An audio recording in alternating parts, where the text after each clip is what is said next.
everybody. Sorry, we are in our new classroom studio space, and so we're trying to kind of figure this out. So today's demo is about English paper piecing, and Rebecca's never made anything with English paper piecing, but she's driving me crazy with, look at what I found on Pinterest. So we are going to teach her how to do it. Because in true quilter fashion, she's got what, 5 picked out now, maybe? Like three. So so Rebecca's never done any English paper piecing before, so she's my guinea pig today. And we're gonna kind of do this like I do my classes. I really enjoy English paper piecing. I still don't applique them down. I still machine stitch them down with a blanket stitch because I feel like it adds another layer of quilting. So yeah, so we're going to show you how to do the actual joining the pieces together today. It's kind of fun because you can carry it around with you. So it is one of the few quilting techniques that you can throw it in your purse. If you guys haven't met Rebecca yet, say hello, Rebecca. I feel awkward. I know. Hey. I'm suckering Rebecca into this. Hello, everybody. So when she first started working here, she's like, yeah, so I don't quilt. She's like, I've sewn some things and I have this old sewing machine, but I don't quilt. I don't sew. I don't. I hope that doesn't matter. And I was like, yeah, it doesn't matter because I can teach anybody how to quilt. And she's really crafty, so this stuff comes naturally to her, just not so much the sewing. Definitely not the hand sewing part. So a couple of things we're going to talk about, because we were talking about this earlier today when I was pulling all the supplies for this class, is needle. It's about the needle and it's about the thread. For instance, we had somebody a couple of weeks ago, I was doing a tip on the 1350 about how you shouldn't put your hand behind the needle so that you're not pulling fabric through. And somebody was like, but I always have to pull my fabric through. What we determined was she needed a different needle for the project that she was working on, because you need a needle that's strong enough to move the fabric, and you also need, whatever needle you're using needs to feel your thread.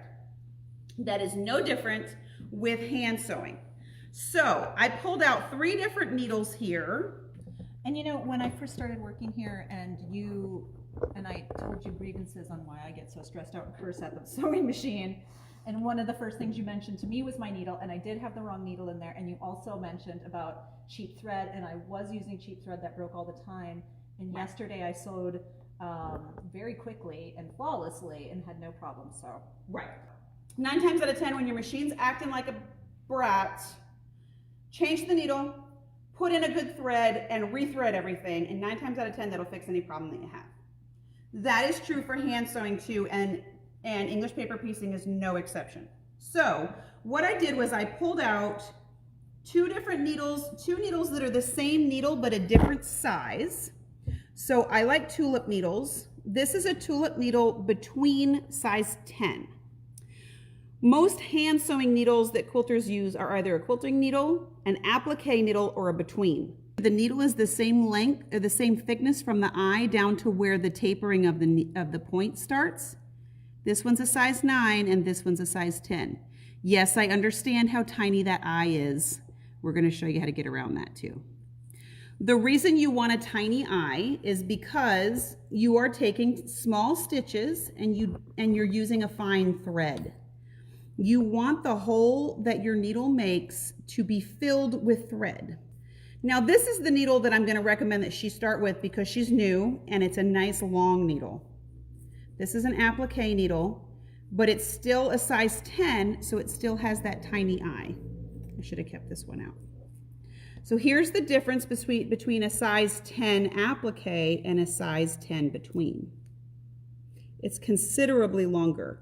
A size 10 quilting needle is going to be about that much shorter again.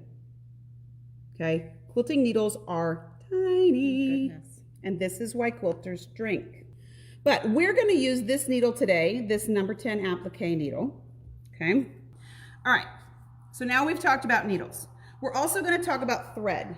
I like a size 80 Aurifil thread because it's super fine, but Aurifil thread is a long staple cotton, so it's strong.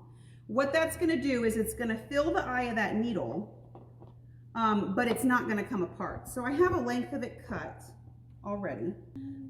This desktop needle threader has saved lots of bad words for me. This needle threader will only work if you are using a oval shaped small needle, okay? And it is tiny. And the size is on the back of the package, and of course I don't have the package up here because I forgot it, but if you have an oval shaped needle, I think it'll thread up to like a 0.8 millimeter needle.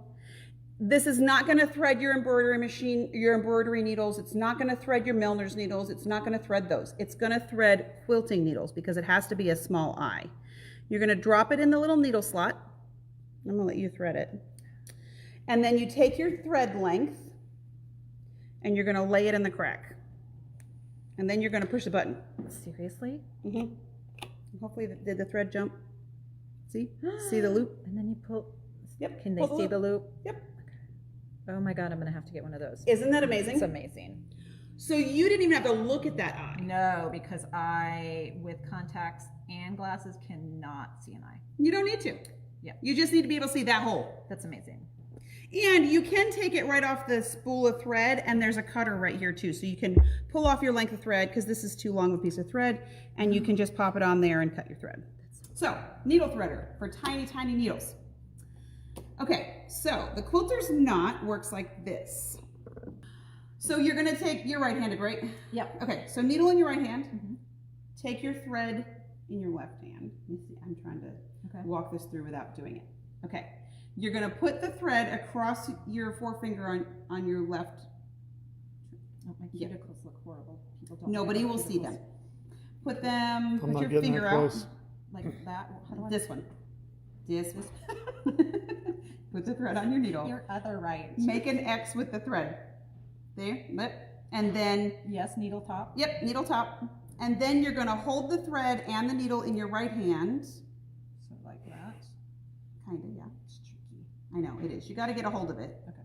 And then you're, not the tail, but the thread itself, wrap it toward you, because otherwise that's going to unwrap it. So wrap it like 3 or 4 times around the needle. Like towards me.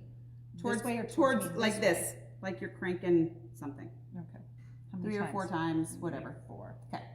Then you're going to take, your thread is up underneath your fingernail now, pull the needle, hold the thread really tight in your finger, and pull the needle.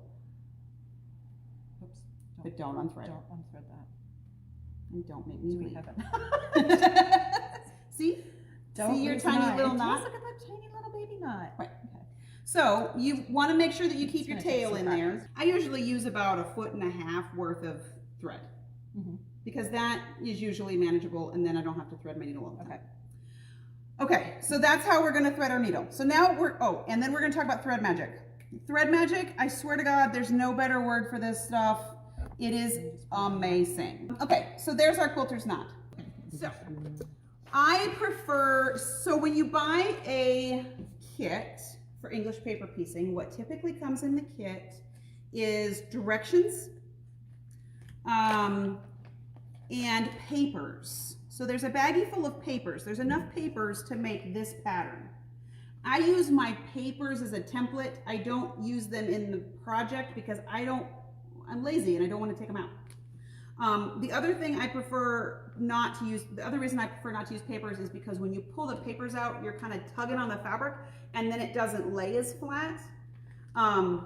There's nothing wrong with the papers. If you like the papers, then do the papers. But papers, please. It's the papers. So I'm going to show you a different way to do it. Plus, some patterns now are sending you just 1 copy of the papers because they know that people are getting addicted to this stuff. So you can buy the pattern with 1 copy of the papers, or you can buy a complete kit that has all the papers. You can also buy patterns, so like this one, I'm sold out of it right now, but this particular pattern also has templates that are windowed templates. So what I did was I took 1 copy of all of my pattern pieces. There's only 4 pattern pieces in this particular one. You've got a triangle and a hexagon and a diamond and a unilateral triangle, okay? And that makes When you put all of the pieces together, it makes this shape. I took my, my friction pen and I just traced it out on, this is just a piece of copy paper. If you want to cause yourself to drink, you could draw them all out on the fusible stuff. I don't need any more reasons to drink, so I don't do that. What I do is I copied this, I drew this out one time, and then I went to my computer and I scanned it, and then I copied and pasted it. So now I have 4 of the same version on one piece of paper. If you don't have a scanner, you can take this to Kinko's. You could draw one piece of paper out, you could take it to Kinko's, and you could take your whole package of stuff and say, please copy 25 copies of this for me. They'll charge you about $3.50. But can you draw on this? So you could, can you use regular pen on it, or is that no? You can use regular pen on it. Okay. I used the friction pen because I knew that I didn't want the markings, like if I had messed up on the paper, then these would be messed up. Okay. So I used a friction pen and then I just erased anything that showed up. Okay. So like if I ironed this right now, this would be a white piece of paper again. Okay. And you could use a scanning cut to do this too, right? You could use a scan, yeah, you could do the scan and cut with this. The beauty of this stuff is it fits right in your printer. You can use it in a laser printer or you can use it in a bubble jet printer. It all works. It's all good, okay? I love this stuff. Once I got my hands on this stuff, I will do English paper piecing until the cows come home because, like I said, I don't have to rip the paper out, and I hate ripping paper out. I just, if there's a step I can skip, I ain't doing it. So that's what this product is. It will run through your printer. When you are done with the quilt, I use this to do applique as well. When you're done with the quilt and you wash it, half of it washes away and half of it stays. The reason I appreciate that is if I'm not pulling the papers out, it doesn't distort it.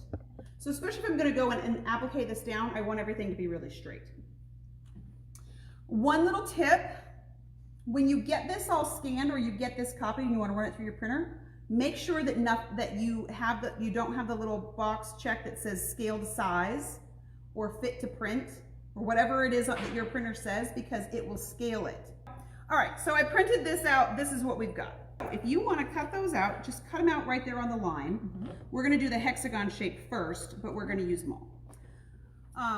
And this stuff is shiny on one side. That's the fusible side. It's matte on the other side. It's not fusible. So what color do you want your hexagons? What color do you want your hexagon to be? So we're going to pick out, we've got one of each. So next, take this over to the ironing board and make sure you've got your shiny side down. There's the glare. So put the shiny side down on the back of your fabric and then iron it. Remember that you need a seam allowance, so don't put it right on the edge. You need like a 1/4 inch or so. It'll set pretty good. You don't need steam. It's not going to hurt it if you steam it, but I mean, it's stuck on there. That's what you want.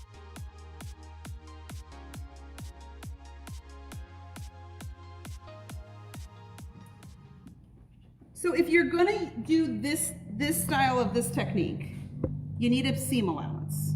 I like a 1/4 inch seam allowance. What is that? About. I use either a small ruler. Look at who's getting good at a 1/4 inch. There'll be no living with her soon. So you can eyeball it. I'm eyeballing it. Yep. Okay. Or let's see, let's do this on the hexie. You can use a ruler and line up a 1/4 inch and cut your pieces off and go all the way around. This is where I like using my block walk ruler. So I put my block walk ruler on the 1/4 inch side because see how it grips it? And then you can just trim it off. It'll use the edge of the paper. Oh, with this. It'll use the edge of the paper as like a no slip.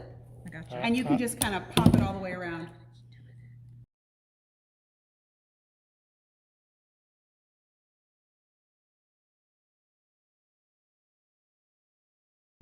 See, now you've made me use this tool for this, and now I'm going to want to do this.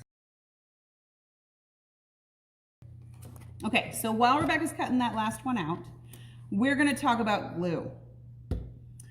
So now we have a nice little hexie. We got a little acorn in the middle of our hexie because we're fancy. I really like the Quilter Select fabric glue stick. The reason I like this one better is there's multiple reasons. We sell tons of those. We do. All right, I don't even see that. Okay. One, it's yellow, so it looks like a highlighter when you use it. We're gonna do the triangle first because this has got less sides. The reason I like this pen better is you don't get a booger, so you know what I'm talking about if you've used other ones. You'll put a strip of glue down, and then when you pick the pen up, you have boogers on the end. There's no other word for it. It's like this little ball of snot. It's awful. Do I do it on the paper or do I do it on the fabric? You do it on the paper, Okay. because you can see it if you do it on the paper. Okay. So see how it looks like a neon yellow green. highlighter? Oops, did I press too hard? No, it's okay. And then And then you fold it over and just sort of press it down with your fingers. okay. I do one side and then the other side. One of the tips I'll give you, it doesn't matter so much on this shape, is I will pull this part up on the first one. Mm-hmm. So that I can tuck that under and Yep. that's all the same way. Exactly. So if you tuck the first one underneath the edge, you have an even amount of, it's even all the way around. So it's sort of this glue will disappear. Oh, see, this one, they kind of fold in. That's nice. Yes, because it's a smaller piece and they're going to fold in on top of each other. Mm-hmm. Like that. Don't go and put, a 14-inch bit of the glue down and start tacking it down, because by the time you get over here, it's going to be dry and it's going to disappear. So when it's dry, it's no longer sticky. It's also clear. It's invisible when it's dry, which is great, because if you get it on something you don't want to see glue on, you don't see the glue on it. Okay, so see how she's got all her corners tucked all the way under on all four sides? She doesn't have one side that's really thick because of the way she's folded it. Okay, so it's kind of like making a dumpling. And this doesn't matter because it's going to get stitched in. If for some reason this wasn't glued all the way down and you had a little lip like that, you can take and just sort of force it under, and you want to make sure that that's all underneath. Okay, you don't want to see any lip sticking out. This is why hexagons are a really great beginner's design, because of that, because everything gets layered Yeah, under. it's funny you wouldn't think that. I know, you'd think the more sides would make it harder, Yeah. but you don't have these dog ears. You're not going to see them anyway when we're done. So based on the pattern, we're just going to sew a couple of pieces together. So we're going to sew a triangle. Yep, and we're going to talk about how to get rid of some of that fabric too. So you've got this extra bit here. You don't want to cut it all the way off because you're going to end up with a raw edge. But if you take your small scissors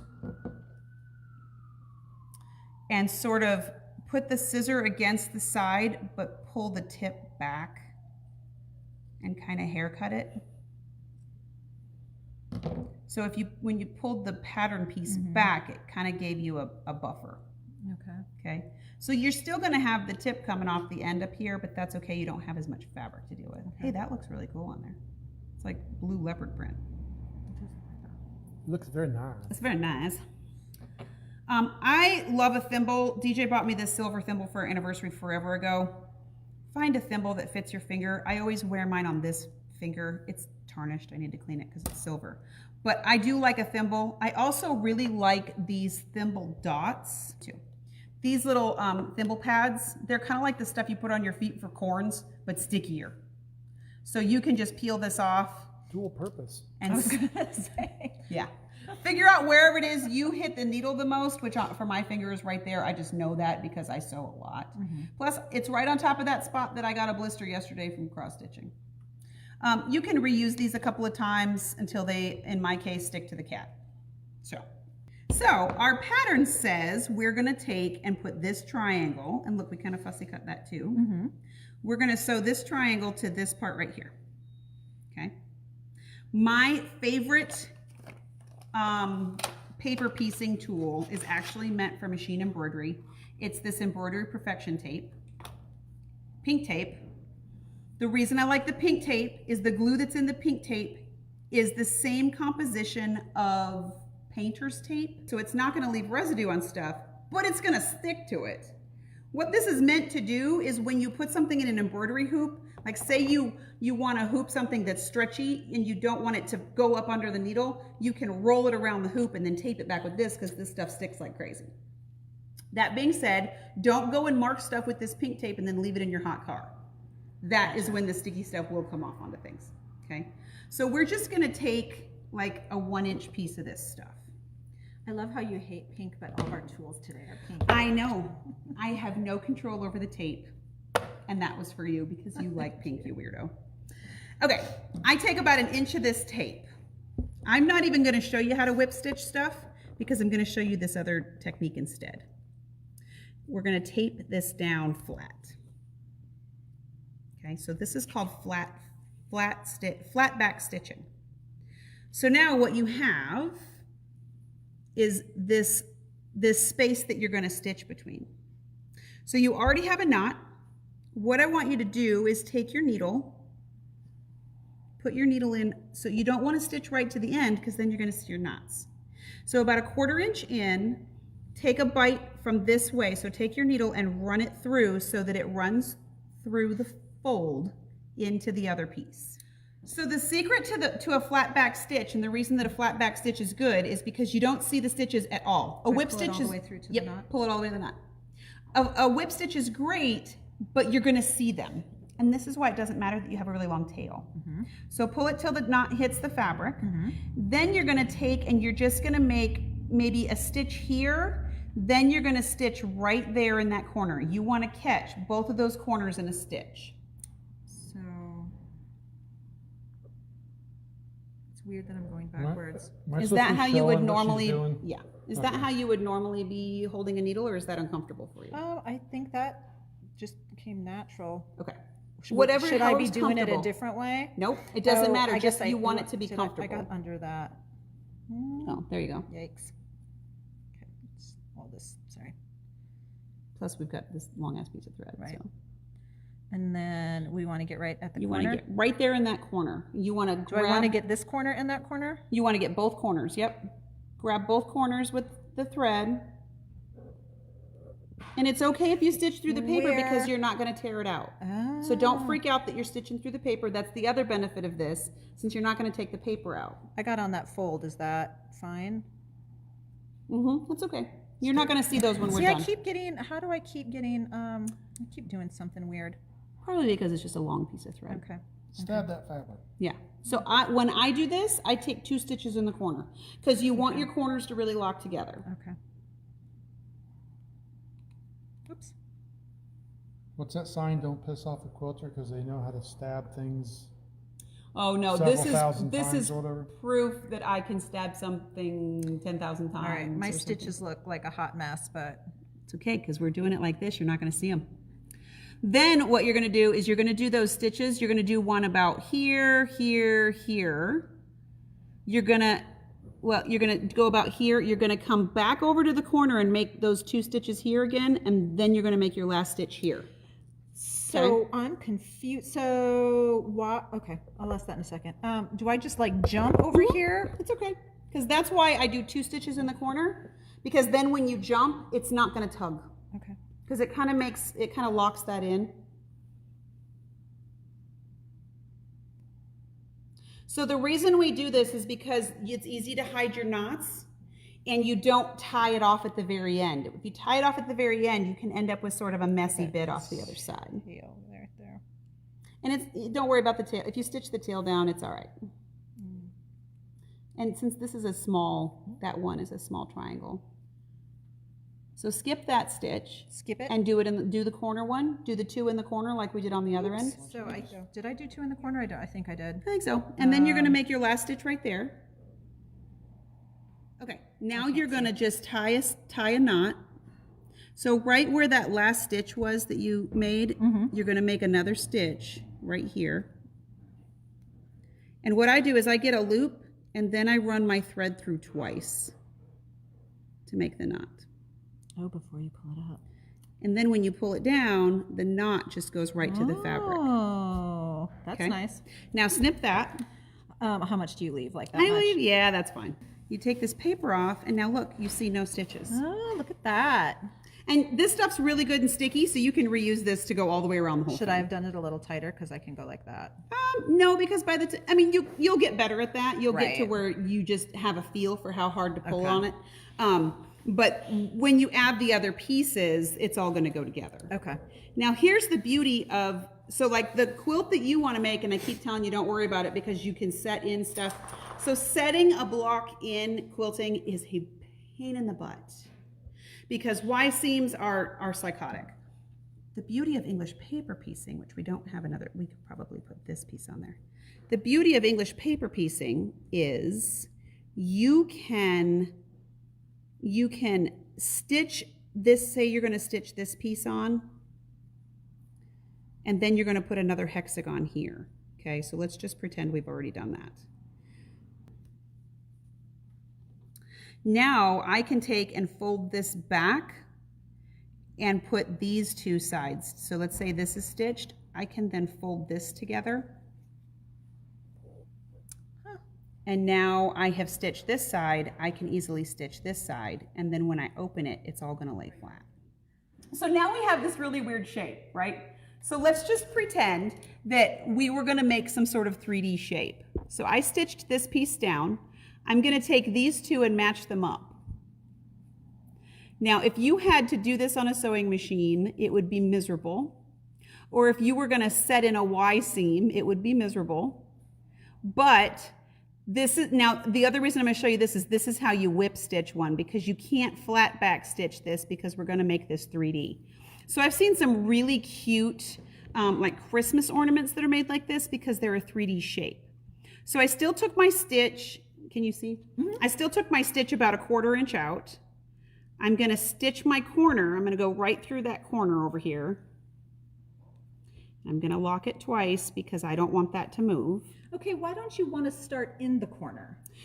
Because when you tie the knot off, you'll have strings stitching out. So what this does is it keeps your knot back over in the corner where you don't even have to worry about it. Okay. Plus, you've already got all this extra fabric over here in the corner that you're dealing with. So you just don't want to add You just don't have to, yeah, you don't want to add more, and it adds to the bulk. So if you want to whip stitch this together, which you can do, I'm going to show you the difference though when we open it. It's up to you. There's no right or wrong reason. This is another reason that we use really fine thread because it sort of buries itself. Okay.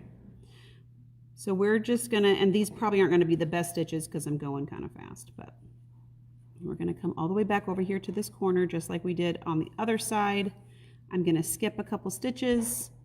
I'm going to grab that corner piece. Okay. And we're going to lock that stitch in. Ow. I'm going to bleed on this probably. All right, so now here's my last stitch. And I'm going to make a knot. blood, sweat, and tears. Always. I always say I have never given away a quilt that doesn't have my DNA in it. All right, and we're going to trim that off. No throat showing blood on film. Then it Also would be true. a horror film. But look at how that sets that shape in. So now I probably wouldn't do this with tiny little pieces like this. I'd probably do it with a bigger bowl shape. But if you do that all the way around, it will set that shape up. Or I've seen where you can do this whole technique and then you turn it right way out. Where's and your you turning can, tool? I know, I don't have it up here. It's around here somewhere. You can turn this right way out and make a little shape. Kind of looks like that thing the kids do with paper. Yeah, oh yeah, like that little mash game. So see how cute that is? So this is why it's really easy to set in a seam when you're English paper piecing. Whereas doing it by machine or doing it the other way where they had made 4 different blocks to make that one piece. Right. You don't have to. This is called Hex on the Beach. It is a Tulip pink pattern and design. This does have a ruler in it for the trimming. It also has all the papers in it. So if you don't want to use papers and you'd rather use the printable stuff, you just need to trace out the papers and make copies of them. But this little ruler helps you fussy cut your fabric. And so what this is they have fussy cut the polka dots from Tula's line using the template. So you put the polka dot right in the middle, cut around the outside, and now you have your seam allowance. So your hexagon paper is gonna fit right there in that shape in the center. So whatever you've put in the center is gonna be centered. This is a good beginner project. In fact, my friend made this, this project with Tulip pink fabric. I'll show you how cute it came out. She brought it over to me for me to quilt it, so. Yeah, that's the one. So this is the one that my friend made, and it is that pattern. It's so pretty. Isn't it cool? Oh my goodness, I love it so much. So she did this. Now she likes papers. Lee always uses papers. She doesn't use the foundation stuff. But she fussy cut out the little seashells here.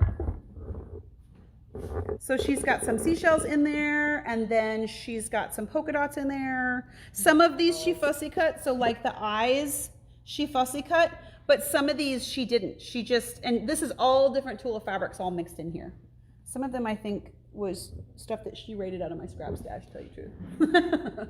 So, I think that might have been her second English paper piecing project. Wow. Do you have anything else you want to say to everybody? Since normally you're behind the screen. We'll see them Wednesday. There you go. All right, we will see you guys Wednesday. Stay dry, stay safe.